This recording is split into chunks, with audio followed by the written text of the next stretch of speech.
Welcome back to our continuing coverage of Oldie Blunders Season 5.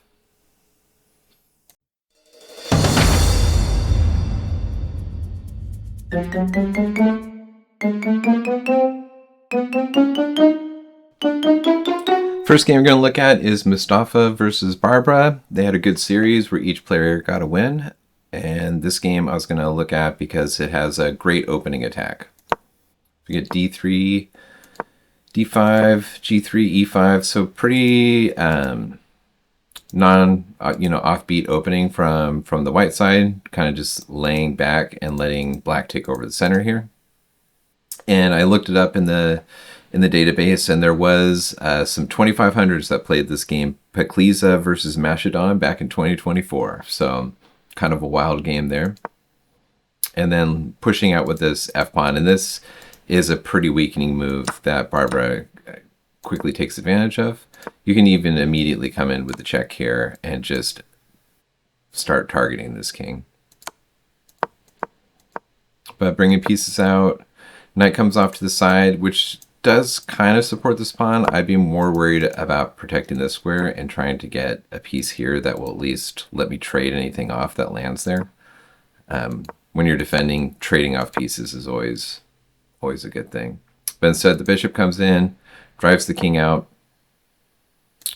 Queen comes forward with some pressure, and then a good removal of the guard tactic. So this knight was the only piece defending this pawn. So you take the knight off, and then you just win the pawn for free. And then you win another pawn in the corner here. So now white is pretty tied up with not a lot of options. The queen has to defend this rook over here.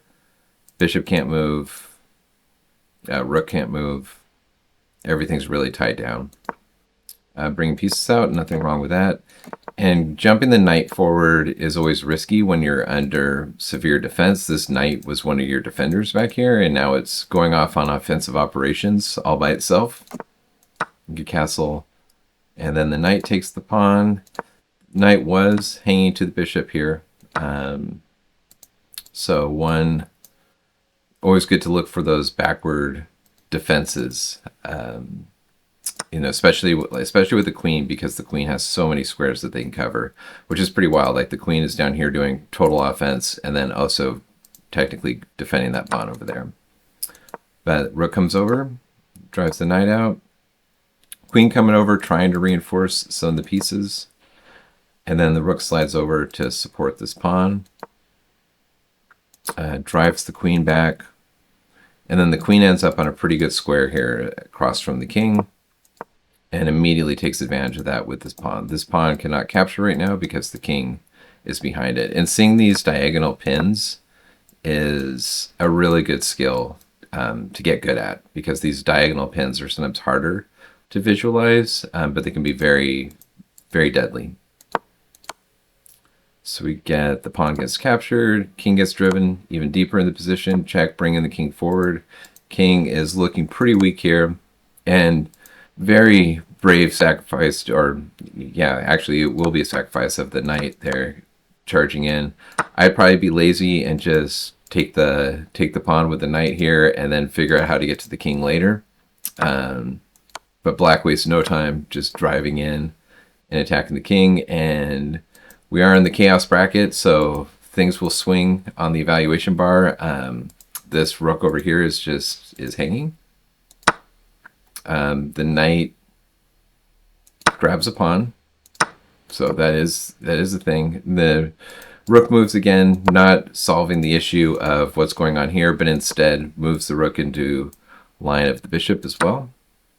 But now white picks off that rook, and then black picks off the bishop that was now left undefended and is counterattacking this rook over here. So to handle the rook, we get the pawn captured by the bishop. I think if the rook came over, might not be the best move, but it's definitely a consolidating move that would have held everything together for white.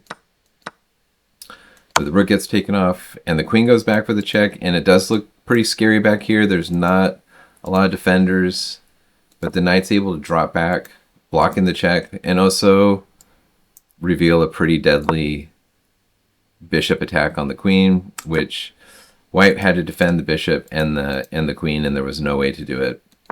The queen gets taken off, and then at this point, it's pretty. White does a pretty good, or sorry, black does a pretty good job of converting the position, just bringing the pieces together, consolidating, winning the rook, driving the king back, driving it back some more. A nice find here with this check. All these pieces are well coordinated together. You know, all these squares are now covered. King has to slide over, and then taking away the final flight square. And this is a really good technique from black here of recognizing that, you know, you don't just keep checking and driving the king around. They're trying to take away the squares that the white king can move to. And then beautiful little pawn mate there.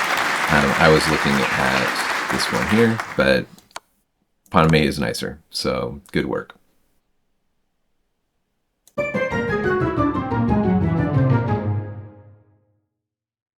Let's look at the game between Lukas and Jonathan. A good example of knowing an opening really well can help you out and get an advantage early.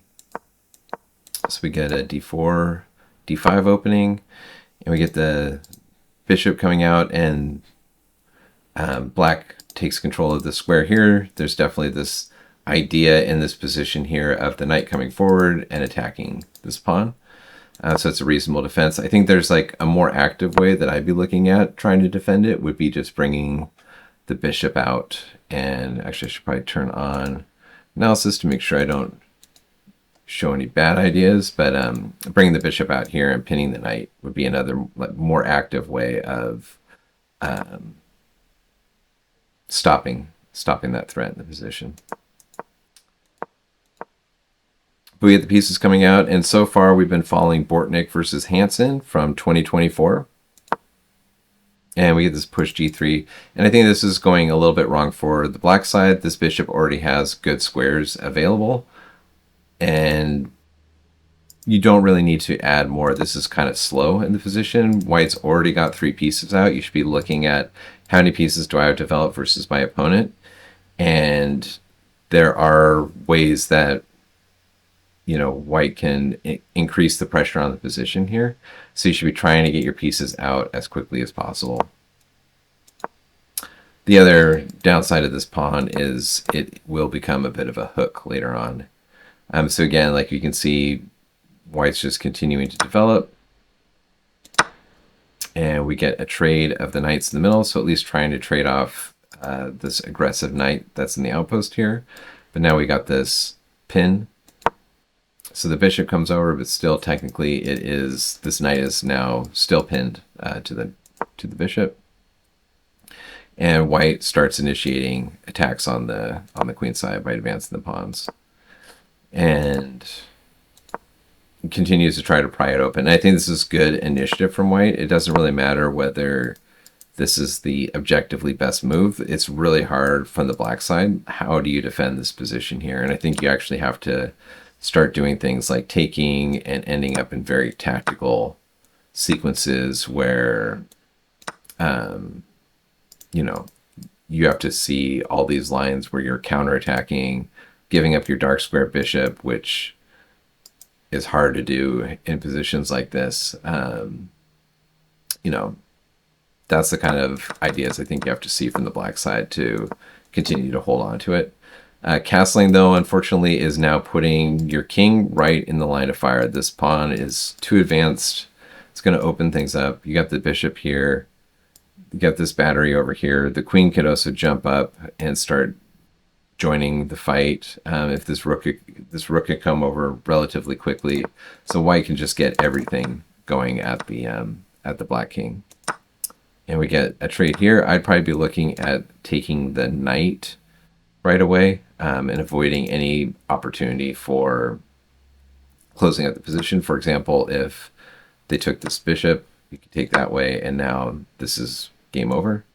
So I think taking the knight is the more direct approach from the white side. But this also serves its purpose. The pawn now is coming forward and is now going to pry open the king side some more. But black is now counterattacking into the position. So moving this pawn forward, if this pawn can advance more, you'd now be putting pressure on this queen here. And also kind of stopping up the attack here. And, you know, again, I think at least from the black side, they are trying to find ways of getting some of the initiative back. The problem is this king is just way too weak in the position right now. But continuing to bring pressure and continuing to bring pressure. So this is the right response. If you are under attack and you are down material and you're in a worse position, counterattacking your opponent is the best way to force them to make a mistake. Unfortunately, I think at this point, white's now gotten their king to safety, they've gotten their rooks connected, and everything's nicely coordinated, and it's only a matter of time now before, you know, something lands along this diagonal and really hurts the black king. And there it goes. The king gets driven forward. We get some checks, and this knight does a great job of jumping in to the position. So like, look how active that knight got in just a couple of moves. Move from this square to this square. Very, very nice sequence. And continues to gobble up the pawns. Wins the rook, and then at this point, it's a pretty straightforward conversion from white to just win some pawns and move this pawn down the board. From the black side, there is a trick, I would say. Like, if you are in this position, you are technically losing. There is no way to stop this, but I think if you just continue to move forward, there's always that chance that white would make a mistake and just make the queen. And then if you queen this pawn, you're queening with check, and you're queening with a fork. So just an opportunity to maybe turn the game around. The way it doesn't work, by the way, just because of once the pawn gets down to here, the rook can slide over and stop everything, stop all the shenanigans. But if white doesn't see that, then you might be able to take advantage of that. Instead, pawn goes forward. Black resigns the game. There's no way of stopping all the threats in the position. Eventually, this knight will get taken.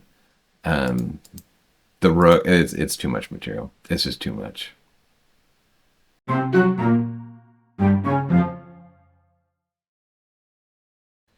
Okay, so I'd like to take a look at the series between Daniel and Tom. There was a couple of really insightful moments, and this game features two brilliancies, so we gotta take a look at it. Got e4, we got the Scandinavian opening, pretty standard response, going for this fianchetto line, which is a little bit more offbeat, and so far we've been following Jubava versus Nakamura from 2021.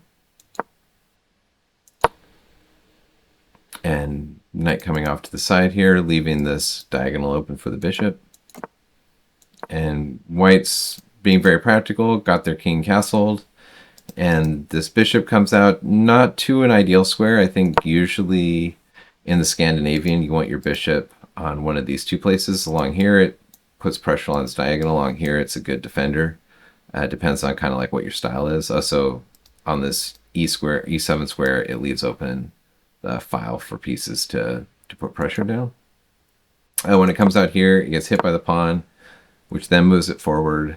So it's now had to move a second time. And then this bishop comes out. This is not defended. So usually the knight is on F3 defending that bishop. Both players have oversight and think that the bishop is defended, and so the rook comes over, still think that bishop's defended. Now the bishop is kind of defended. since it is protected by this knight here, there's ways of at least trading pieces. But now the pawn comes forward, and this kind of just allows white to do what they want to do. I think whenever you're in these situations, looking for more active moves. So, for example, if this piece is under a lot of pressure here, you could bring a knight and help reinforce that piece. And also you're getting your knight into pretty much the square that has to go to anyway. Alternatively, probably not as effective, but you could always look at bringing your queen back and putting more support that way. At least here you'd be kind of defending it, whereas like what you're dealing with this h6 move is your knight is not well defended, and so now you are asking that we resolve this immediately,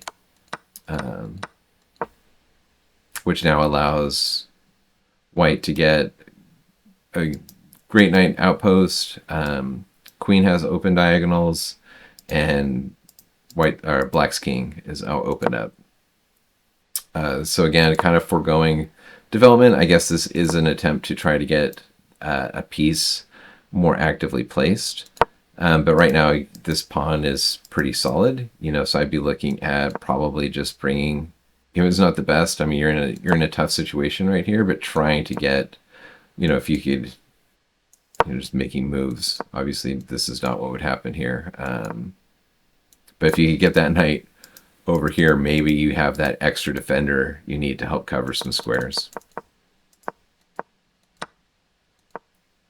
Instead, we get the pawn push forward, and Daniel's able to capture it, continue to capturing, and now that you have a pawn so advanced in the opponent's position, this becomes a pretty serious threat, and Daniel finds just a beautiful idea to finish the game, dropping the knight. And this is called an interference move. So right now the bishop is guarding the square and preventing the queen from coming forward and delivering checkmate. And so put the knight here, and there's really no defense. You capture the knight, or you capture the knight with the bishop, and then the bishop gets taken off by the rook. And so at this point, white is technically down a full rook, but they're able to infiltrate with their queen and checkmate straight away. Just a great find, though. This knight e6 move is just very, very gorgeous.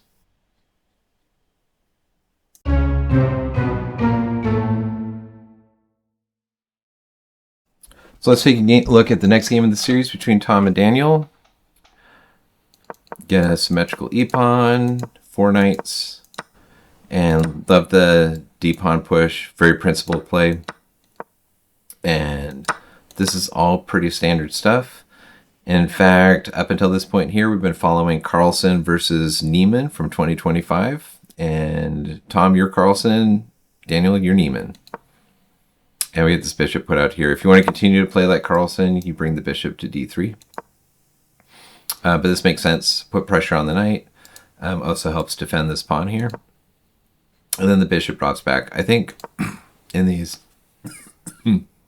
excuse me.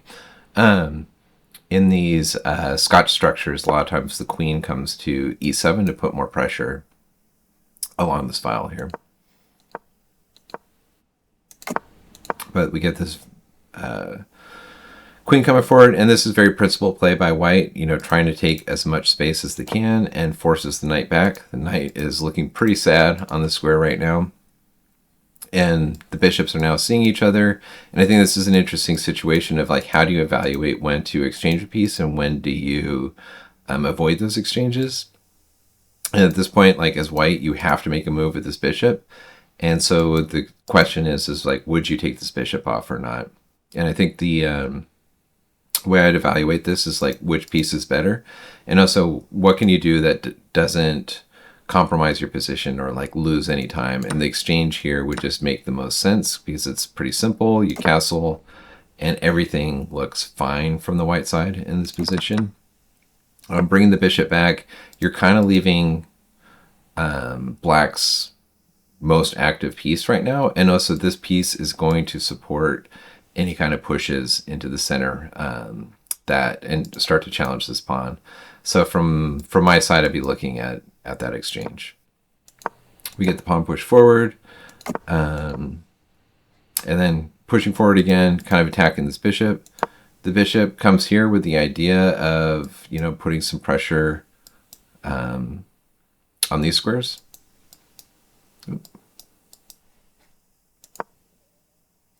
And then hitting out in the center. So this f6 move is pretty principled in a lot of positions where you're just trying to take care of this pawn. I think from the black side, you have a simpler plan, which is you don't have to weaken your king side at all and also like weaken this bishop or anything like that. You can just start pushing forward with your pawns here and start driving this king or queen back. And I think what's interesting is from a position like this, you'd be able to like get initiative very, very quickly. You could either kind of start pushing forward and attacking, or you could even just come forward, reinforce everything. And at this point, black has now taken over a lot of space on the queen side. So you kind of get this advanced pawn over here versus these three pawns over here. And I think from a practical standpoint, black would be standing very, very well here. So now we get kind of this plan where white infiltrates with the bishop and then takes the pawn on the side. I think I would just follow through with the plan of taking this pawn. And this pawn to me is more important than this pawn over here because this pawn is supporting this pawn. So you're kind of removing that extra support in the position, you know, and you're putting a lot of pressure onto this pawn at that point. Whereas once the queen jumps in over here, you've now alleviated some of the pressure onto this pawn. And then unfortunate sequence here of taking the pawn but not seeing that the bishop was hanging. But this is good counterattacking along the file here. And black goes and takes the knight. I think just the simple queen f6 now consolidates everything together. Everything's defended. Would have been another idea. And then here, again, like looking at tactics, right? Like, so you got to check your checks because if nothing else, you could get to this position where you're now no longer down a piece. In fact, you're up a couple of pawns. King's maybe a little bit exposed, but from the white side, there should be no trouble in this position. I don't want that. Thank you, checks.com. And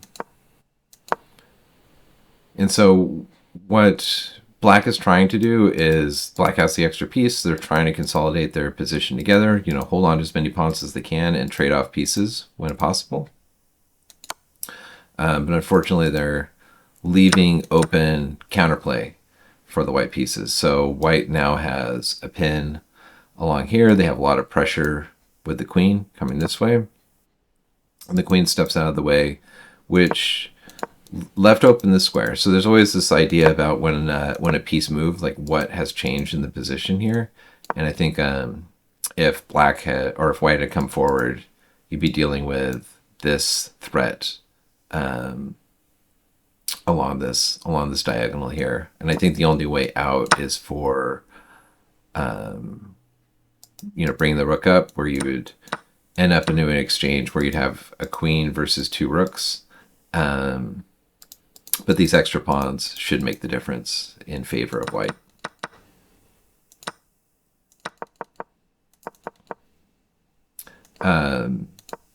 This is a good idea, though, you know, trying to set up discoveries. You know, but white or black very practically just gets things out of the way.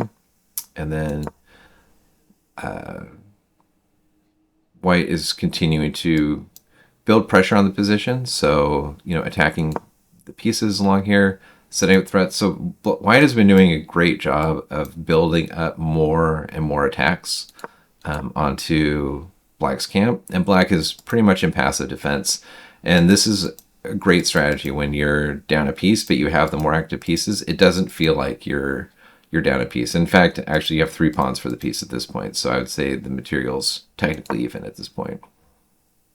The queen comes over adding more defenders to this poor pawn.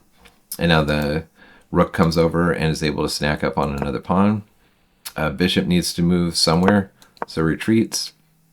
And I think this is a good practical idea where you're trying to cover, cover the attacks onto the pawn. And queen gets attacked, and now, unfortunately, the queen drops too far back in this position, and white drops the pawn, which then leads to a sequence of checks that white is unable to get out of, and we get the checkmate on the backboard. So complete reversal from where we were just a few moves ago. We turn on the analysis and see. Actually, at this point, it's too much for white to deal with. Oh, there you go. You're supposed to do this. Oh, because wait, what is going on?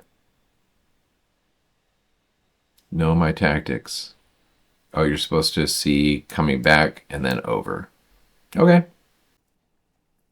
Looking at the standings, Trevor is still up in top and starting to pull away a little bit, but we have a tight run going for the next few slots for that top championship bracket at the end of the season. You might need to look up at the tiebreak rules to figure out what is going to happen here, but it should be exciting.